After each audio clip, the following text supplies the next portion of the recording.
I guess you haven't really had this experience, but if something were to start going terribly wrong at a monastery in Japan, would there be a way to deal with that, or would the authority structure of it prevent anybody from being able to challenge?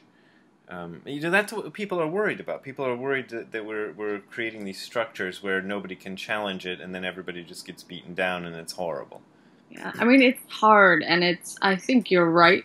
Well, you're not making a point, but I think what you're implying is right, which is that it's very difficult to challenge authority in that situation. And, like, so something that would come up for me at Nisoto was racism all the time, because I would be one of the only Westerners, and, like, I would be in charge of the kitchen, and then, like, vegetable deliveries would come, and, they would immediately, the people delivering the vegetables would immediately want to talk to, like, the lowest ranking Japanese person there. Like, they would look at me and see that I was a young American woman, and then look at, like a random person and start talking to them. And then, so I wouldn't have any information, and just everyday stuff like that of people not wanting to recognize that I was there and that I knew what I was doing. And then stuff within the monastery, too, of just not getting the same opportunities as other people because I was a foreigner and because my Japanese wasn't perfect. And then when I would try to bring it up, it was always thrown back on me. Like, you know, I had this really painful experience of, like, so, like, jobs are supposed to be distributed in a sort of an orderly, logical fashion. And there was a time when I was looked up, like, I was next in the line to get this job, and it got skipped over me, and I freaked out. This is just racist. And the person, my senior nun, who I really respect, she was a really wonderful nun, was like, this practice isn't about getting what you want. And these jobs aren't about what you want. And the practice is just to do what's in front of you with the best of your ability. And so, I mean, I think that's a really useful way of approaching life, and I think that's a wonderful teaching, but then how do you deal with stuff like racism? Or sexual abuse, or, I mean, a lot of things that come up. I don't know. It's an interesting question, because I always feel like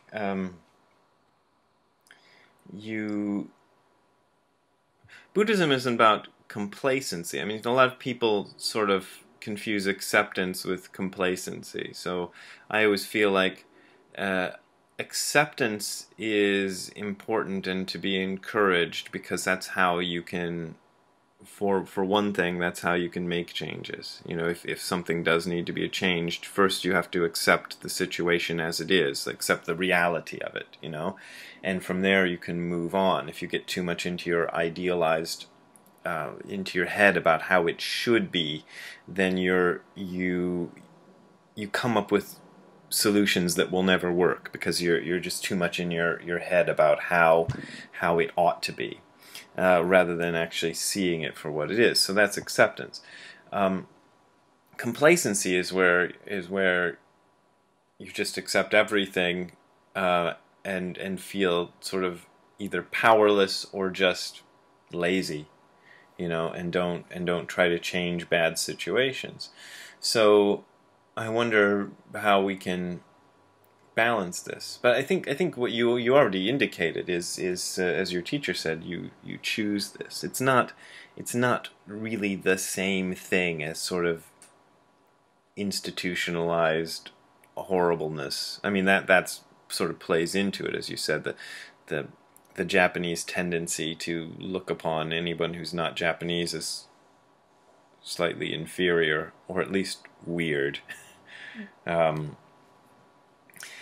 plays into it when you're in Japan, and you're just going to have to deal with it. There's no question there. I'm just saying. No, I mean, complacency, I think, is like the shadow side of that culture in a lot of ways. And not just like, I was talking to my sister the other day about the word dharma is actually not a Buddhist word originally. It's from Hinduism, I believe. And in India, the word dharma means duty.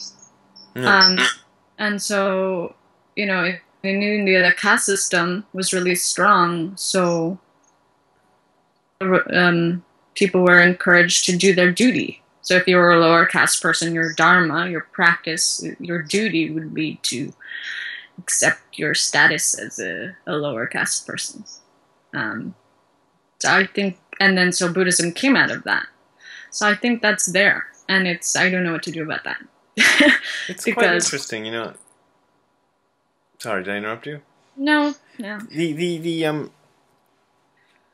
The Hare Krishnas, who I'm always sort of fascinated with, have this funny way of dealing with the caste system, because the caste system is in their scriptures, so they can't ignore it.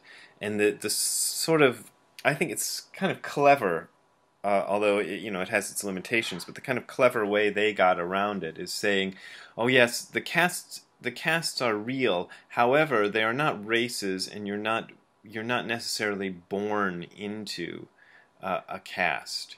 It has nothing to do with your family or your birth. Just different people have different propensities in life, and then you can kind of determine somebody's caste by seeing what it is they gravitate towards doing." And so they've That's gross. yeah, it's a real interesting sort of. It's not that I agree with it. I mean, there's a lot of reasons. I hung out with the Hare Krishnas when I was young and never joined, and that was one of them because I thought that was pretty goofy.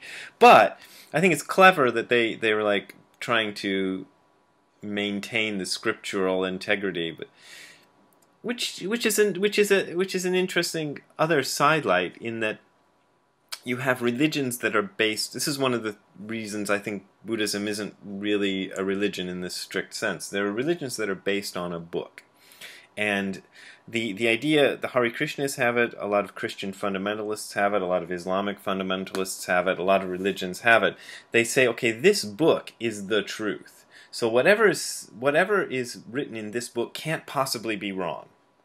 And people have these funny ways to get around that. They say, well, okay, the Bible, this is one I heard recently, the Bible is infallible, but our interpretation of the Bible is fallible. So we can kind of, that's a sort of a liberal Christian perspective, liberal fundamentalist Christian perspective.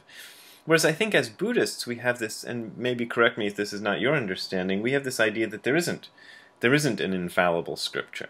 Even the words of Buddha could be fallible.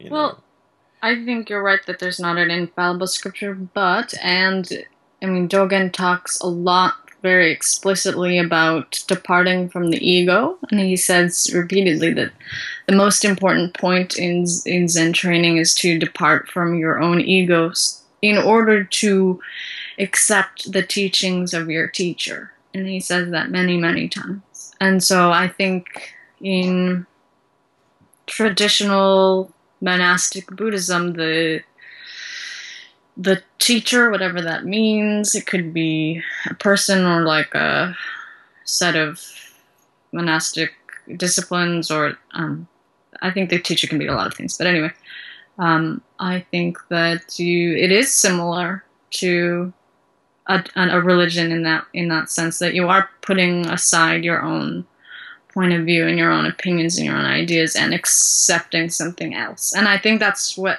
makes people in America really uncomfortable, is that right there. And that's kind of the focal point that I keep revolving around and coming back to, is that issue of departing from the ego, or how do we want to deal with the ego. And like a lot of people in America will say, oh, we're not trying to, destroy the ego, we're trying to see the ego or recognize the ego. And you can get into semantics, and about what kind of word we're going to use, but I think it comes down to, for me, like, is the ego something, your ego right now, is it something you want to keep the way it is or not? And so people have, even Zen teachers have a lot of different opinions about that, like sure, about the ego. There's that idea in Dogen that realization doesn't break the self any more than the reflection of the sky breaks a dewdrop, and that the whole sky can be reflected in a dewdrop. So people don't...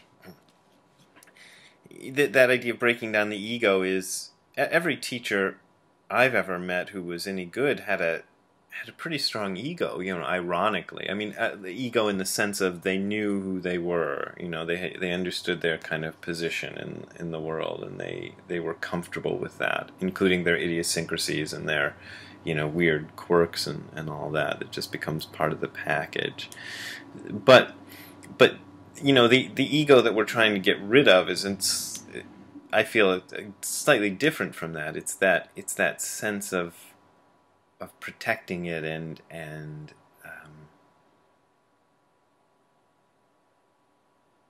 I don't know. Anytime you're beholden to some sort of image of yourself, you're going to have a problem because you're going to change, and the circumstances you encounter are going to change, and where do you go with that? I mean, why are we trying to break this down or work with it or change Well, I've been it? thinking about a lot in terms of like thinking that I am the center of the universe, which I do.